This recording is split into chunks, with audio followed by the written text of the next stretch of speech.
Very, just, not only is it part 3, but it's also my, I'm going to start over here. Ooh, they don't want to stay up. They don't want to stay up.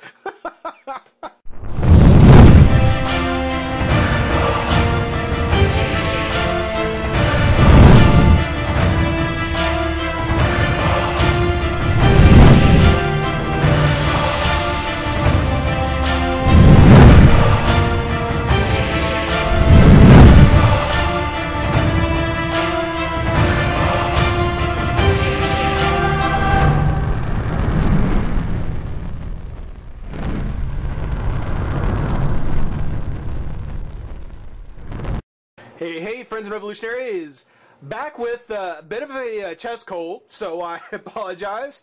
I'll try not to cough at you guys too much.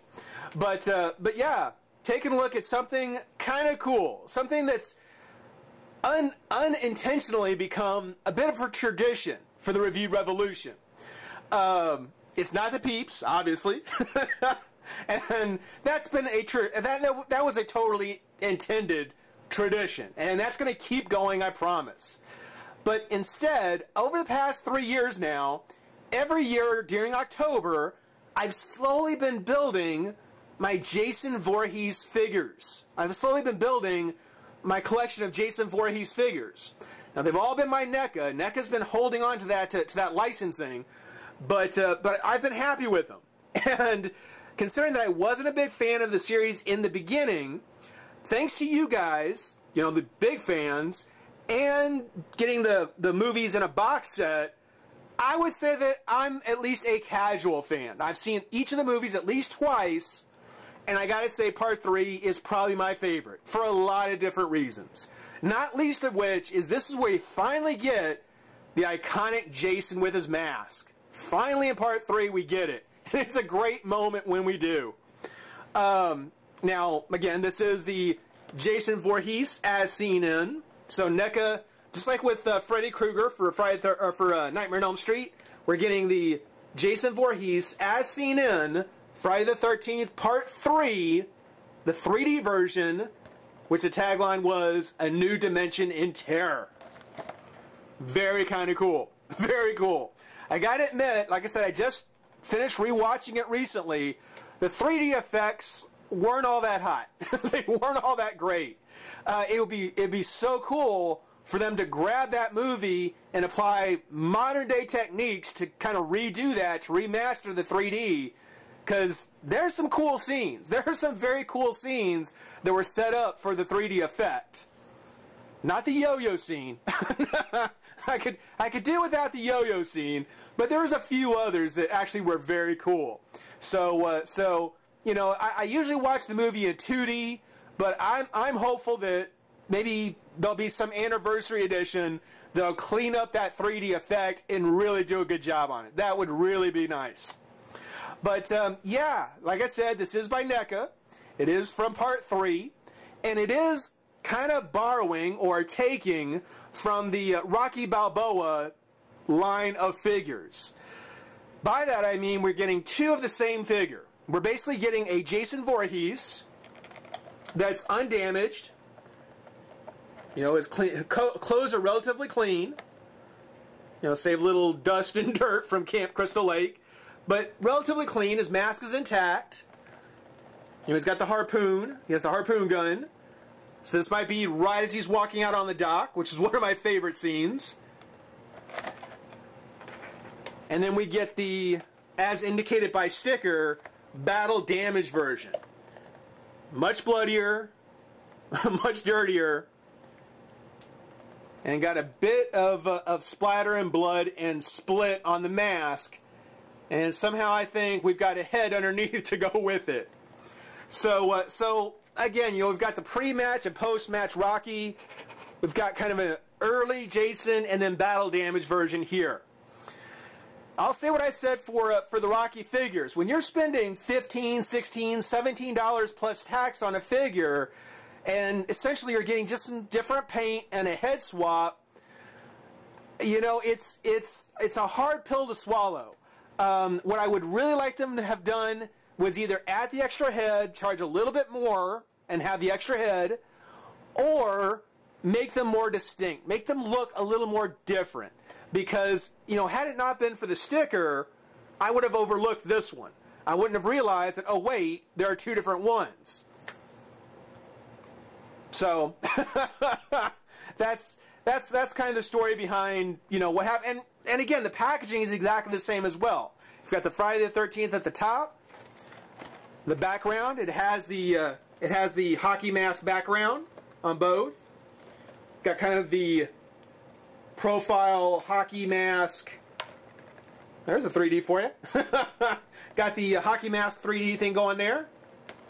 Got the movie poster. Even has the same write-up on the back. Friday the 13th. An idyllic summer turns into a nightmare of unspeakable terror for yet another group of naive counselors. A group of naive counselors, two hippies, and a biker gang, actually.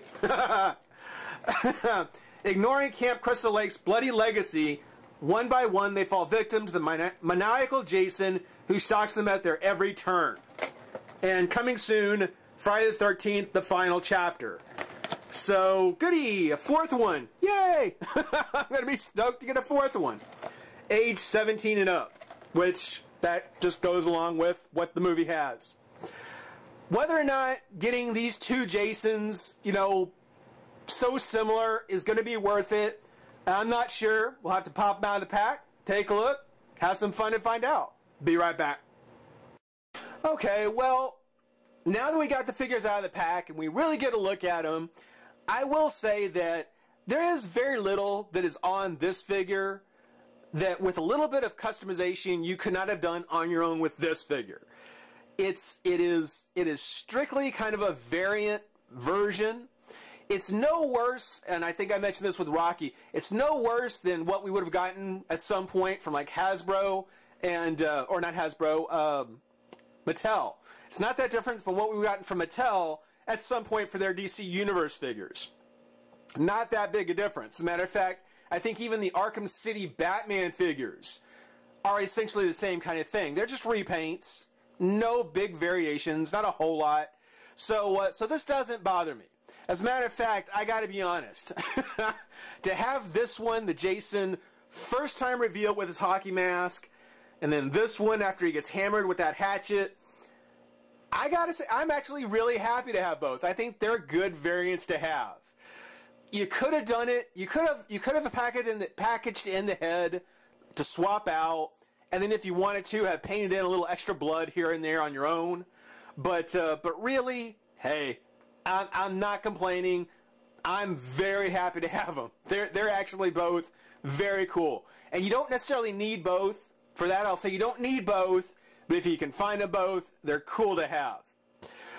Because this one is just a little different from this one right here, I'm going to start with the kind of first reveal Jason. Again, when he first gets his hockey mask and when he steps out onto the dock.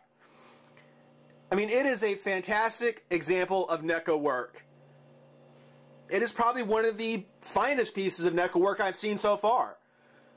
I mean, everything about NECA figures you see here. NECA does a great job on clothing. You can't deny that when you look at his shirt, the folds, the tugs, the pulls, the wrinkles and folds, even the fact that you look at his sleeves and you can tell, you know, this is a shirt that's not meant for him. This is a size too small. It's conveyed beautifully. They've done a fantastic job over the years really honing that sculpting fabric feel. And it is just kind of a soft plastic. You know, kind of what you get off a superhero cape, at least for the top torso part. The arms are just kind of sculpted in their regular plastic, but the paint matches up so well, you can't really tell that, you know, they're two different materials. Fantastic. Just unbelievably awesome. Taking a look at the hockey mask, of course. Got the deep set eyes. And as I said, I haven't taken the mask off of either one yet, so I'm not sure what's hiding for us underneath.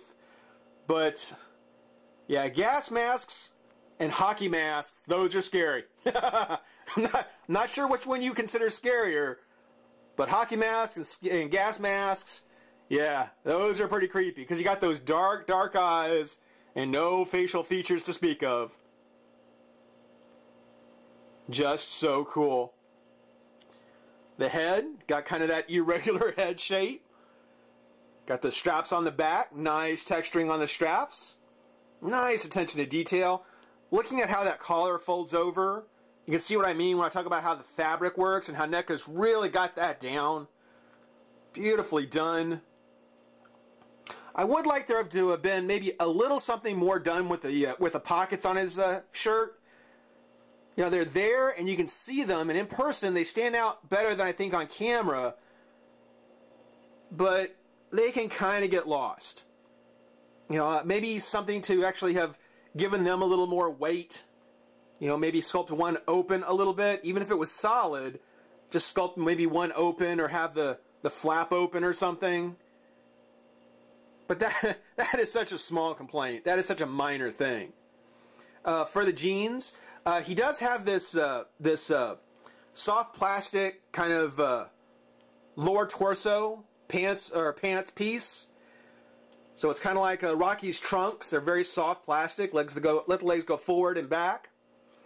The legs on mine are rather loose. It's actually pretty loose. They stand up fine. Stand up okay.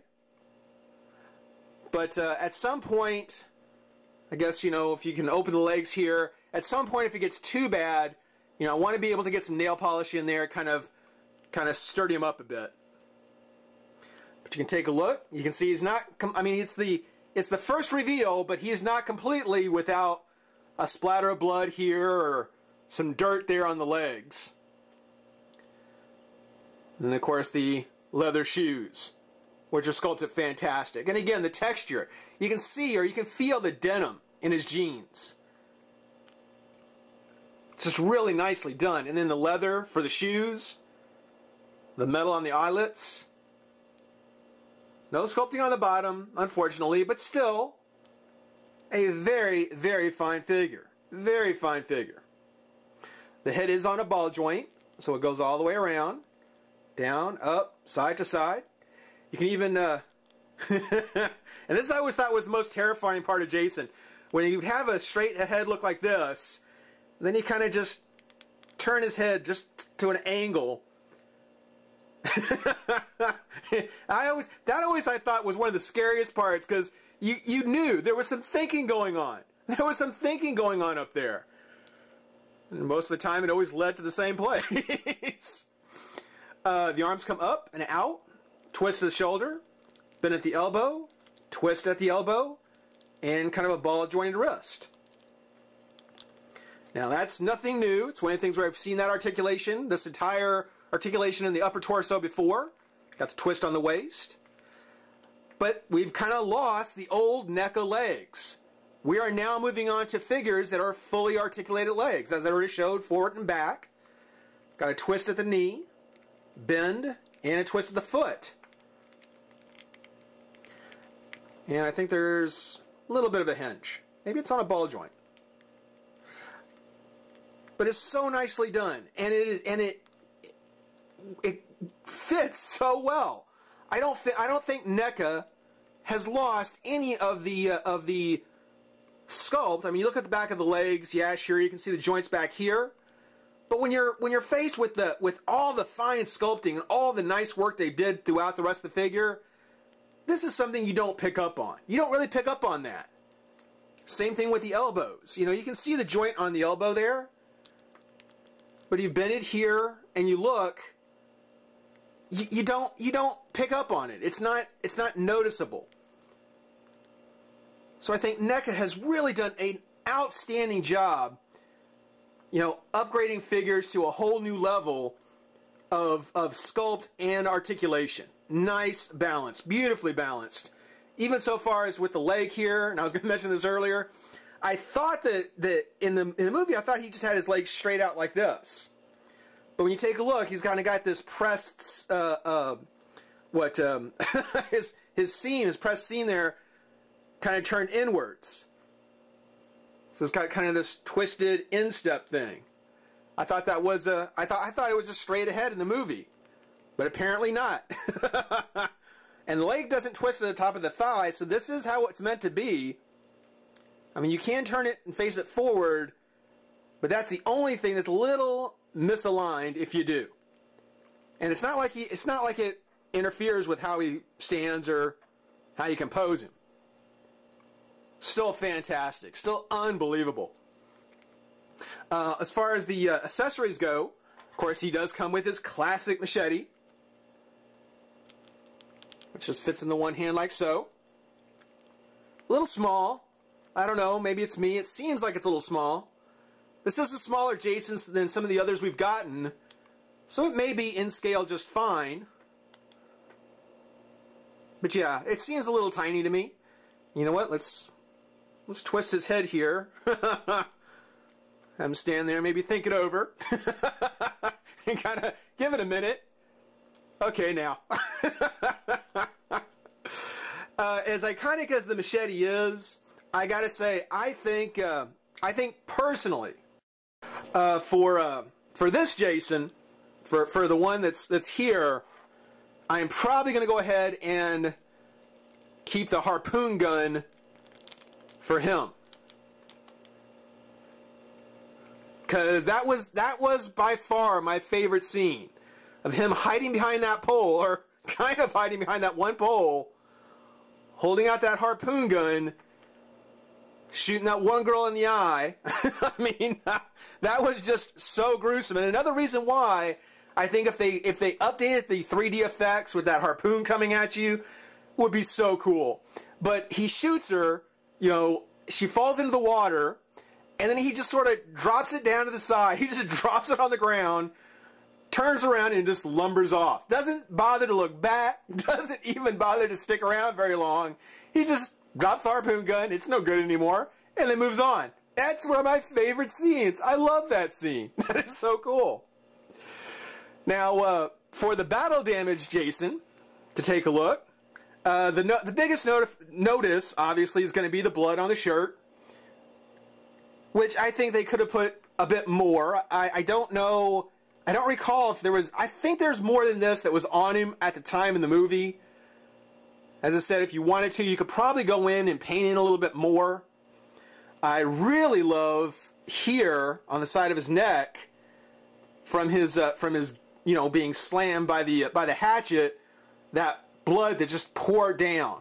You know, it's something where I think that's why the shirt actually should probably have more blood on it, because when you look at the neck here and the side of the face, or at least the side of the mask, yeah, I mean, it was like just gushing down.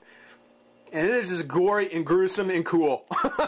It really, really is. Everything else is exactly the same. Everything else on it, no difference whatsoever. Same articulation, same sculpting, just for the body, the neck, more paint, and then of course here on the mask and underneath, pretty bad hit with that hatchet. Which, go ahead and take the hatchet here, and I guess you could put it in his hand if you want to.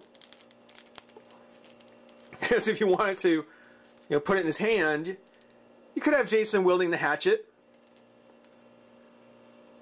But I think we all know that for this Jason and this hatchet, it really belongs in his head.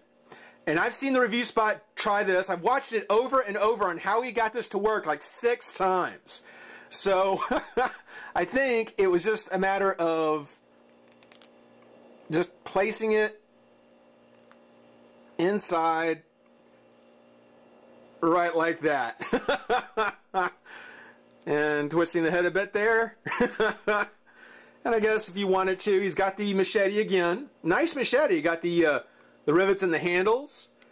Much more bloody, of course.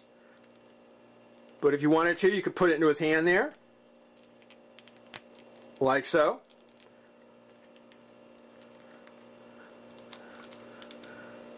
Give him kind of a kind of that impact pose.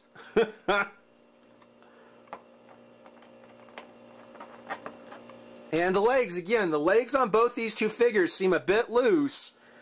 So I don't know how far back I'll get him to be able to stand. before he falls over. He's not going to go too far back.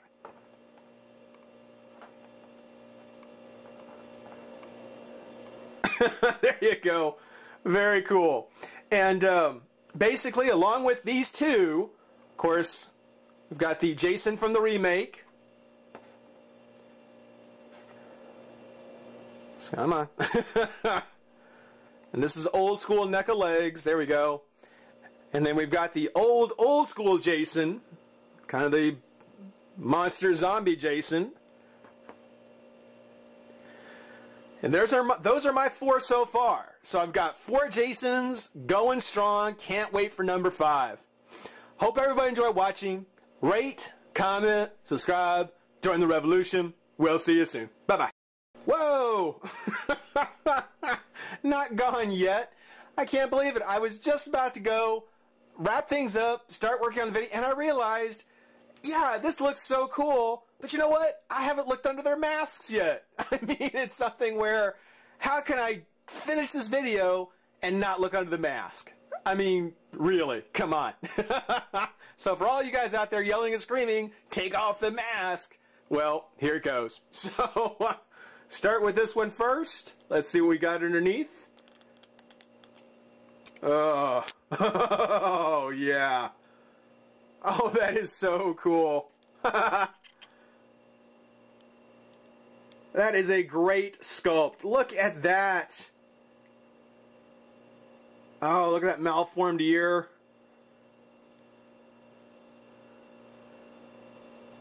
It's just gruesome. Man, that is just awesome. That is awesome. Again, the paint is just done just so. You can see his teeth underneath. Rather bulbous nose, bruised, broken, malformed. Oh, oh, gruesome, gruesome. Let's, I don't know if we'll ever get the axe back in place, but let's see. Let's see our Jason after he had to hit.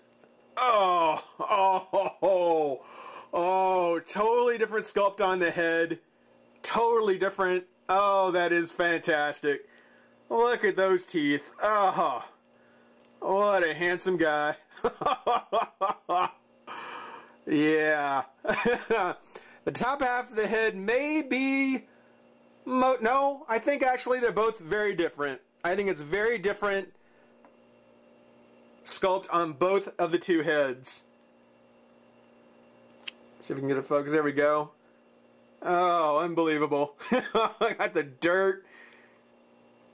Look at that. That is just unbelievable. That is so cool. Oh, that is gross. Alright, well, I'll tell you what. I'm going to put this one back on. I'm going to put this one back on, and I'm going to see if I can get the machete, or to get the hatchet back in. Alright, good deal. Good deal. Alright, guys.